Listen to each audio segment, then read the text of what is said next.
അമൃത് Veni life ക്വിറ്റ് presents daily news സായാഹ്ന വാർത്തകൾ powered by Pulimoottil silks KSFE in association with Joy Alukkas. ഇത്തവണ ഫസ്റ്റ് അടിക്കില്ലേ നമ്മള്?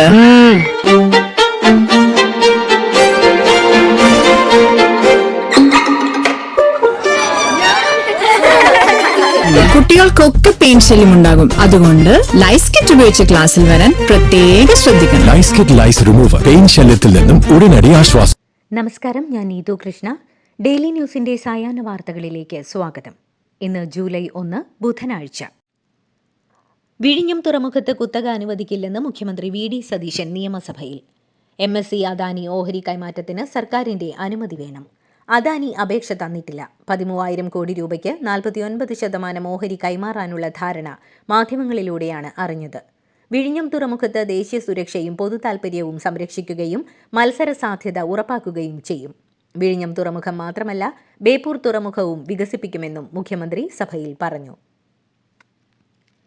മഹാത്മാഗാന്ധി ദേശീയ ഗ്രാമീണ തൊഴിലുറപ്പ് പദ്ധതിക്ക് പകരം കേന്ദ്ര സർക്കാർ നടപ്പാക്കുന്ന VBG RAM-G പദ്ധതി പ്രാബല്യത്തിലായി. ദേശീയ ഗ്രാമീണ തൊഴിലുറപ്പ് പദ്ധതിയിൽ പ്രവൃത്തി ദിനങ്ങൾ 100 ആയിരുന്നെങ്കിൽ പുതിയ പദ്ധതിയിൽ 125 ആകും. പുതിയ പദ്ധതിയിൽ കൂലിയുടെ 60% മാത്രമേ കേന്ദ്രം തരൂ. 40% സംസ്ഥാനം വഹിക്കണം. കേന്ദ്രീകൃത പോർട്ടൽ വഴി തൊഴിലാളികൾക്ക് രാജ്യത്ത് എവിടെയും ജോലി ആവശ്യപ്പെടാം. 15 ദിവസത്തിനകം തൊഴിൽ നൽകണമെന്നാണ് വ്യവസ്ഥ. വാണിജ്യ ആവശ്യങ്ങൾക്കുള്ള 19 കിലോഗ്രാം LPG സിലിണ്ടറിന് 180 രൂപ വില കുറച്ച് 2,951 രൂപയാക്കി.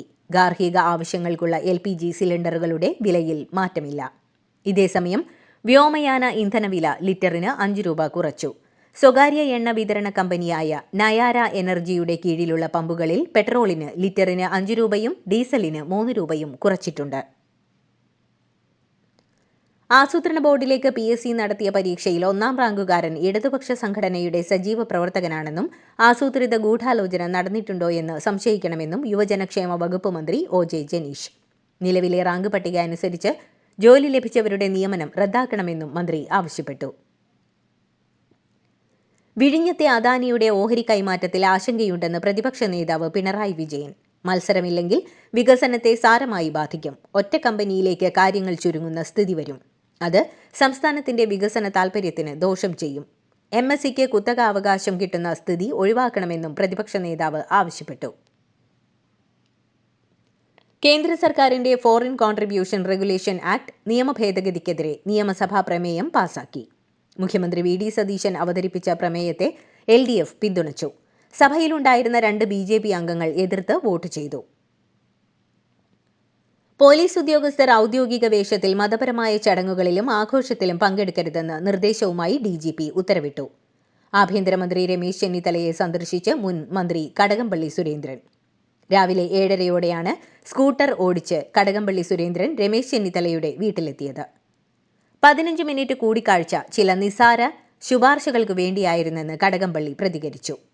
ശബരിമല സ്വർണ്ണക്കൊള്ളയിൽ അന്വേഷണം തുടരുമ്പോഴാണ് സന്ദർശനം. ക്ഷേത്രോത്സവത്തിനിടെ വധശ്രമം നടത്തിയെന്ന കേസിൽ തിരുവനന്തപുരത്തെ BJP കൗൺസിലറും കാപ്പ കേസ് പ്രതിയുമായ R. സുഗതനെ കോടതി ഇന്ന് വൈകിട്ട് 5:30 വരെ പോലീസ് കസ്റ്റഡിയിൽ വിട്ടു. ആക്രമണത്തിന് ഉപയോഗിച്ച ആയുധം കണ്ടെത്തണമെന്ന പോലീസിന്റെ ആവശ്യം പരിഗണിച്ചാണ് കസ്റ്റഡിയിൽ വിട്ടത്. പോലീസ് തന്നെ മർദ്ദിച്ചെന്ന് സുഗതൻ കോടതിയിൽ പരാതിപ്പെട്ടപ്പോൾ കേസിന്റെ പ്രാധാന്യവും ഗൗരവവും കണക്കിലെടുത്ത് പ്രവർത്തിക്കണമെന്ന് കോടതി പോലീസിന് നിർദ്ദേശം നൽകി. ഓപ്പറേഷൻ തൂഫാനു വേണ്ടി K. സുധാകരൻ MP കൊച്ചിയിൽ ക്രിമിനൽ കേസ് പ്രതികളുടെ യോഗം വിളിച്ചതല്ലെന്നും തങ്ങൾ അദ്ദേഹത്തെ പോയി കണ്ടതാണെന്നും പരിപാടിയുടെ സംഘാടകർ. എന്നാൽ 100ഓളം പേർ യോഗത്തിനെത്തി. ഓപ്പറേഷൻ തൂഫാൻ വിജയിപ്പിക്കാൻ പോലീസ് മാത്രം പോരാ. തെറ്റായ വഴികളിലൂടെ സഞ്ചരിച്ചിരുന്നവരെയും മുൻപ് ഗുണ്ടകളായിരുന്നവരെയും മാറ്റി നിർത്തേണ്ടതില്ലെന്നും സംഘാടകനും പഴയകാല കുറ്റവാളിയുമായ സുഹൈൽ ഷാജഹാൻ പറഞ്ഞു. കൊച്ചിയിലെ ഗുണ്ടകളുടെ തൂഫാൻ യോഗം സ്വകാര്യ പരിപാടിയെന്ന് city police commissioner Kaliraj Mahesh Kumar IPS. Operation തൂഫാന് ഗുണ്ടകളുടെ സഹായം വേണ്ടെന്നും നിയമപരമായി മുന്നോട്ടു പോയി ലഹരി മാഫിയയെ നേരിടുമെന്നും അദ്ദേഹം പറഞ്ഞു.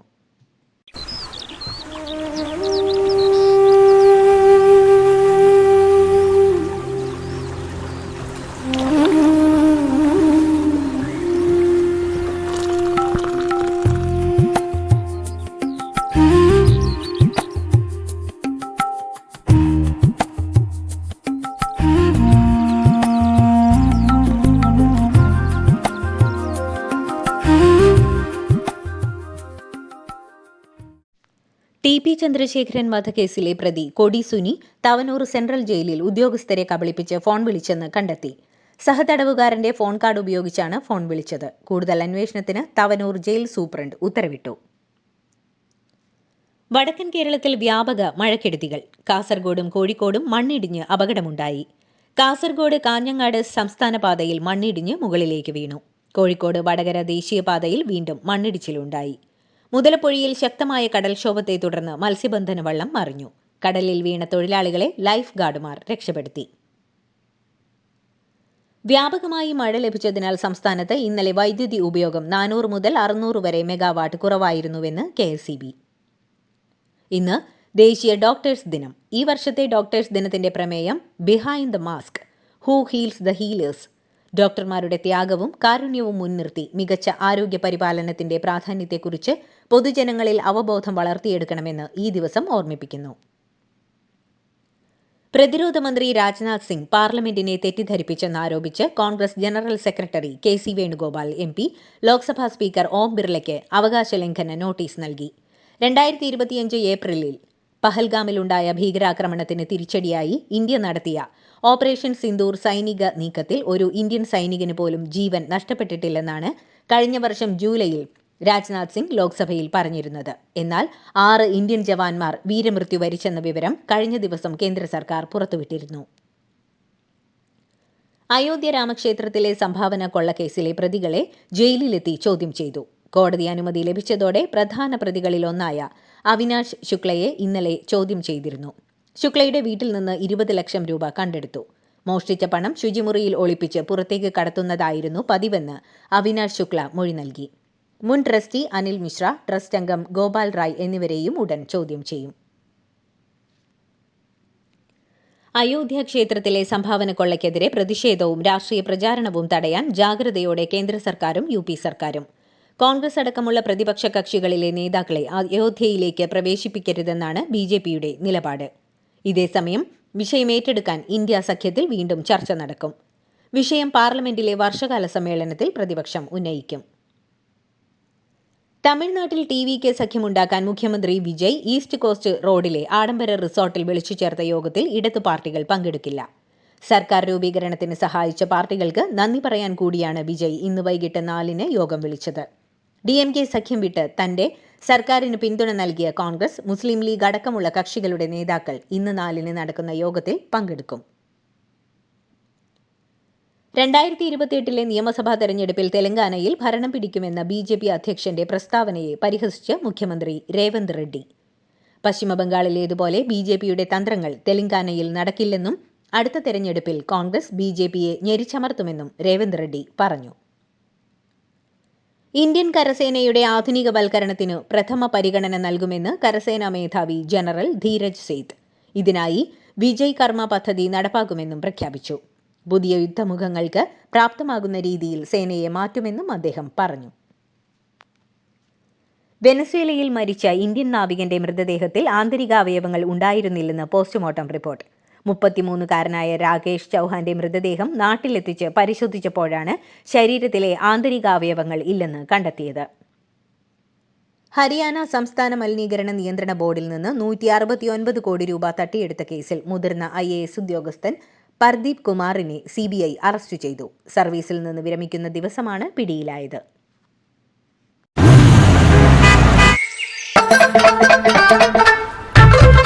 എല്ലാവർക്കും വന്നു ഡാൻഡ്രഫ്, എന്തു ചെയ്യും ചേട്ടാ? പേടിക്കണ്ട, ഇവിടുണ്ടല്ലോ ഡാൻഡ്രോക്വിറ്റിൻ ഓയിൽ. ഉടനടി മാറും താരൻ, ഉപയോഗിക്കൂ വേഗം. അമൃത്വേനി ഡാൻഡ്രോക്വിറ്റ്, ദി അൾട്ടിമേറ്റ് ഡാൻഡ്രഫ് സൊല്യൂഷൻ. ഇന്ത്യയും സൗദി അറേബ്യയും തമ്മിൽ പുതിയ കരാറിൽ ഒപ്പുവച്ചു. ജിദ്ദയിൽ നടന്ന സൗദി വാട്ടർ വീക്ക് സമ്മേളനത്തിൽ ഇരു രാജ്യങ്ങളും ജലവിഭവ സഹകരണത്തിനായുള്ള ഔദ്യോഗിക ധാരണാപത്രത്തിലാണ് ഒപ്പുവച്ചത്. ഇറാൻ അമേരിക്ക ധാരണാപത്രത്തിലെ 5 വ്യവസ്ഥകൾ നടപ്പിലാക്കിയതിനു ശേഷമേ അന്തിമ കരാറിനുള്ള ചർച്ചകൾ ആരംഭിക്കൂവെന്ന് Iran parliament speaker Mohammad Bagher Ghalibaf. അമേരിക്ക തടഞ്ഞുവെച്ച ഇറാന്റെ സ്വത്തുക്കളിൽ $1200 കോടി ഉടനെ തരണം. ഇറാന്റെ ആണവ അവകാശങ്ങൾ ഉപേക്ഷിക്കില്ലെന്നും ഗാലിബാഫ് വ്യക്തമാക്കി.